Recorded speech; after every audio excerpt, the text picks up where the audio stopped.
Hello friends, എല്ലാവർക്കും മഹാലക്ഷ്മി സീരിയലിൻ്റെ ഇന്നത്തെ എപ്പിസോഡിൻ്റെ റിവ്യൂയിലേക്ക് സ്വാഗതം.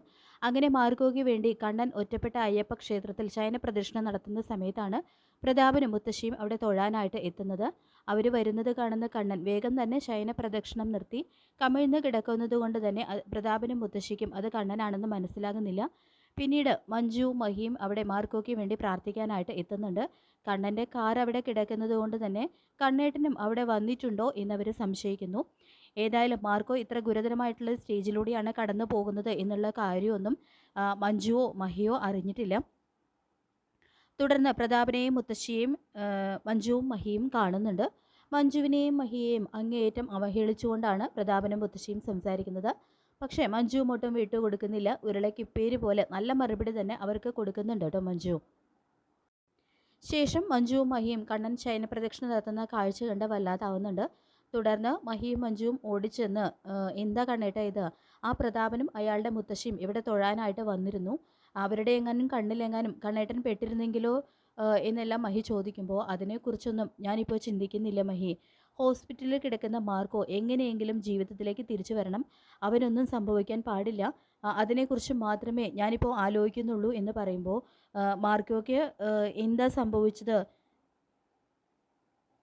സാഗരേട്ടൻ കൂടുതലൊന്നും പറഞ്ഞില്ല എന്നെല്ലാം മഞ്ജു പറയുമ്പോൾ നടന്നതെല്ലാം കണ്ണൻ മഹിയെയും മഞ്ജുവിനെയും അറിയിക്കുന്നുണ്ട് കേട്ടോ. അപ്പോൾ അത് കേട്ട് ശരിക്കും തകർന്നു പോകുന്നുണ്ട് മഹിയും മഞ്ജുവും. തുടർന്ന് ആ മേഘനാഥൻ അവരിപ്പോൾ ജീവനോടെ ഉണ്ടോ മരിച്ചോ എന്നൊന്നും അറിയില്ല, അവൻ ജീവിക്കുകയാണെങ്കിൽ നമ്മുടെ കള്ളക്കളി ഇവിടെ ഇന്ന് അവസാനിക്കുമെന്ന് കണ്ണൻ പറയുമ്പോൾ കുഞ്ഞ് ജനിക്കുന്നത് വരെ ആരും ഒന്നും അറിയാൻ പാടില്ല കണ്ണേട്ടാ. ഇനി അവൻ്റെ നാവിൽ നിന്നും എല്ലാവരും എല്ലാം അറിയണമെന്നാണ് ദൈവത്തിൻ്റെ വിധിയെങ്കിൽ അത് അങ്ങനെ തന്നെ നടക്കട്ടെ. ഞാനും മഞ്ജുവും മാർക്കോയ്ക്ക് വേണ്ടി പ്രാർത്ഥിക്കാൻ വേണ്ടി തന്നെയാണ് ഇവിടെ വന്നതെന്ന് പറയുന്നുണ്ട് കേട്ടോ മഹി. മാർക്കോയ്ക്ക് ഒരബദ്ധം വരില്ല കണ്ണേട്ടാ. എന്നെയും കണ്ണേട്ടനെയും എത്ര തവണയാണ് അവൻ മരണത്തിൽ നിന്നും രക്ഷിച്ചത്. നമ്മൾ രണ്ടാളും ഇപ്പോൾ ജീവനോട് ഇരിക്കുന്നതിന് തന്നെ ഒരു കാരണം മാർക്കോയാണ്. അതുമാത്രമല്ല, ഒരു തരത്തിൽ പറഞ്ഞാൽ കണ്ണേട്ടൻ നടക്കുന്നതിൻ്റെ കാരണവും മാർക്കോയാണ്. അങ്ങനെയുള്ള മാർക്കോയ്ക്ക് ഒന്നും സംഭവിക്കില്ല എന്ന് പറഞ്ഞുകൊണ്ട് മഹി കണ്ണനെ ആശ്വസിപ്പിക്കുന്നുണ്ട് കേട്ടോ. തുടർന്ന് കണ്ണൻ നേരെ ഹോസ്പിറ്റലിലേക്ക് പോകുന്നു. പിന്നീട് മഹി അയ്യപ്പസ്വാമിയുടെ മുന്നിൽ ചെന്ന് നിന്ന് മാർക്കോയ്ക്ക് വേണ്ടി, മാർക്കോയുടെ ജീവന് വേണ്ടി ഉള്ളൊരുക്കി പ്രാർത്ഥിക്കുന്നുണ്ട്. എല്ലാവർക്കും നന്മ ചെയ്യുന്ന മാർക്കോയ്ക്ക് ഒരാപത്തും വരുത്തല്ലേ അയ്യപ്പസ്വാമി എന്ന് പറഞ്ഞുകൊണ്ട് മനസ്സുരുക്കി പ്രാർത്ഥിക്കുകയാണ് മഹി. പിന്നീട് പ്രതാപനും മുത്തശ്ശിയും ചേർന്ന് സംസാരിക്കുന്നുണ്ട്. അതായത് കണ്ണനെ തേച്ചിട്ട് പോയ ലക്ഷ്മിയോട് മഞ്ജുവിന് വെറുപ്പാണെന്നല്ലേ ഉണ്ണി പറഞ്ഞത്, പക്ഷേ ഇന്ന് അവളുടെ കൂടെയാണല്ലോ മഞ്ജു അമ്പലത്തിലേക്ക് തൊഴാൻ വന്നതെന്ന് പ്രതാപൻ ചോദിക്കുമ്പോൾ അതാ പ്രതാപ എനിക്ക് മനസ്സിലാകാത്തത്. ഒരുപക്ഷെ അവൾക്ക് ജോലി കൊടുത്തത് ലക്ഷ്മിയാണല്ലോ, അതുകൊണ്ട് അവൾ പറയുന്നത് മഞ്ജുവിനെ അനുസരിക്കേണ്ടി വരും, അതായിരിക്കും എന്നെല്ലാം മുത്തശ്ശി പറയുമ്പോൾ എന്നിട്ട് അവൾ ലക്ഷ്മിയോട് ചേർന്ന് ലക്ഷ്മിയുടെ പക്ഷം പിടിച്ച് ആണല്ലോ നമ്മളോട് സംസാരിച്ചത് എന്ന് പറയുമ്പോൾ മഹാലക്ഷ്മിയുടെ പേരിലല്ലേ കണ്ണൻ്റെ മുക്കാൽ ഭാഗം സ്വത്തുക്കളും, അത് കിട്ടാൻ വേണ്ടിയായിരിക്കും അവളുടെ കൂടെ നിൽക്കുന്നത് എന്ന് മുത്തശ്ശിയും പറയുന്നുണ്ട് കേട്ടോ.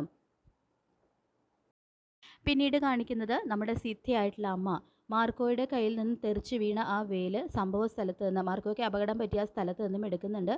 അത് കയ്യിലെടുത്തതിന് ശേഷം അമ്മ പറയുന്നുണ്ട് ഇത് നഷ്ടപ്പെട്ടതാണ്, മാർക്കോയ്ക്ക് ഈ ഒരു അപകടം സംഭവിക്കാൻ കാരണമായത് മുരുകൻ്റെ ആയുധമായ ഈ വേല് തന്നെ അവനെ ജീവിതത്തിലേക്ക് തിരിച്ചു കൊണ്ടുവരും എന്ന് പറഞ്ഞുകൊണ്ട് എന്തോ ഒരു കാര്യം അമ്മ മനസ്സിൽ തീരുമാനിച്ചുറപ്പിക്കുന്നുണ്ട്.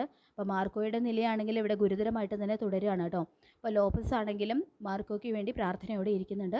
പിന്നീട് ഡോക്ടർ ലോപ്പസിനെ വിളിപ്പിച്ചിട്ട് പറയുന്നുണ്ട് അയാളുടെ നിലയിൽ ഇനിയും കാര്യമായിട്ടുള്ള പുരോഗതിയൊന്നും ഉണ്ടായിട്ടില്ല, അയാൾ ഇപ്പോഴും മരണത്തിനും ജീവിതത്തിനും ഇടയ്ക്കുള്ള ഒരു നൂൽപാലത്തിലൂടെയാണ് സഞ്ചരിച്ചു കൊണ്ടിരിക്കുന്നത്, ഏത് നിമിഷവും കേൾക്കാൻ പാടില്ലാത്ത വാർത്ത കേട്ടെന്ന് വരും, ഇനി എന്തെങ്കിലും ഒരു മിറാക്കിൾ സംഭവിച്ചാൽ മാത്രമേ അയാളുടെ കാര്യത്തിൽ പ്രതീക്ഷയുള്ളൂ എന്ന് ഡോക്ടർ പറയുന്നത് കേട്ട് മാർക്കോ എന്ന് പറഞ്ഞുകൊണ്ട് പൊട്ടിക്കരയാണ് കേട്ടോ ലോപ്പസ്. പിന്നീട് ലോപ്പസിൽ നിന്നും കാര്യങ്ങളെല്ലാം അറിയുന്ന മാർക്കോയുടെ ഇപ്പോഴത്തെ സ്റ്റേജിനെ കുറിച്ച് അറിയുന്ന കണ്ണനും വല്ലാതെ വിഷമിക്കുന്നുണ്ട്. അങ്ങനെ എല്ലാവരും അവരവരുടെ പ്രിയപ്പെട്ട മാർക്കോയ്ക്ക് വേണ്ടി പ്രാർത്ഥനയോടെ തന്നെ കഴിയാണ്. ഇതേ സമയം തന്നെയാണ് നമ്മുടെ സിദ്ധിയായിട്ടുള്ള അമ്മ ഹോസ്പിറ്റലിലെത്തി മാർക്കോയുടെ മുറിയിൽ കയറി ആ വേല് മാർക്കോയുടെ കയ്യിൽ വെച്ച് കൊടുക്കുന്നു. അപ്പോൾ ആ ഒരു നിമിഷം തന്നെ മാർക്കോ കണ്ണ് തുറക്കുന്നുണ്ട് കേട്ടോ. ഇതേ സമയം നമ്മുടെ കണ്ണനും മഹാലക്ഷ്മിയും മാർക്കോയെ കാണാനായിട്ട് മുറിയിലേക്ക് കടന്നു വരുന്നുണ്ട്. അപ്പോൾ സിദ്ധിയായിട്ടുള്ള അമ്മയെ അവർക്ക് കാണാനായിട്ട് കഴിയും, അതുകൊണ്ട് തന്നെ അമ്മയെ അവിടെ കണ്ട് രണ്ടുപേരും ഞെട്ടുന്നുണ്ട്. അപ്പോൾ മഹിക്ക് അമ്മയെ മനസ്സിലാകുന്നുണ്ട്. അപ്പോൾ മഹി ചോദിക്കുന്നുണ്ട്, അമ്മ എന്താ ഇവിടെ എന്ന് മാർക്കോയ്ക്ക് എങ്ങനെ അമ്മയ്ക്ക് എങ്ങനെ മാർക്കോയെ അറിയാം എന്ന് മഹി ചോദിക്കുമ്പോൾ അതൊരു വലിയ കഥയാണെന്നും ഞാൻ നൽകിയ ഈ വേല് കയ്യിൽ നിന്നും നഷ്ടപ്പെട്ടതുകൊണ്ടാണ് ശത്രുവിന് ഇവനെ അപകടപ്പെടുത്താൻ സാധിച്ചത്. ഇവൻ ഈ അവസ്ഥയിലായതും അതുകൊണ്ടാണ്. തുടർന്ന് നിങ്ങൾ കരുതുന്നത് പോലെ കണ്ണൻമോൻ ആ മേഘൻ്റെ ദേഹത്തേക്ക് പാറക്കല്ല് ഇട്ടു എങ്കിലും അവൻ്റെ മരണമൊന്നും സംഭവിച്ചിട്ടില്ല. അവൻ ജീവിതത്തിലേക്ക് തിരിച്ചു വരാൻ പക്ഷേ ഇനിയും കാലതാമസം എടുക്കും. പക്ഷേ അങ്ങനെ അവൻ ജീവിതത്തിലേക്ക് തിരിച്ചു വന്നാലും അവന് കഴിഞ്ഞതൊന്നും ഓർത്തെടുക്കാനായിട്ട് കഴിയില്ല. അതുകൊണ്ട് കണ്ണൻമോൻ നടന്ന കാര്യവും അവൻ്റെ ഓർമ്മയിലില്ല എന്നുള്ള ആ ഒരു കാര്യം കണ്ണനെയും മഹാലക്ഷ്മിയെയും അറിയിക്കുന്നുണ്ട് കേട്ടോ സിദ്ധിയായിട്ടുള്ള അമ്മ.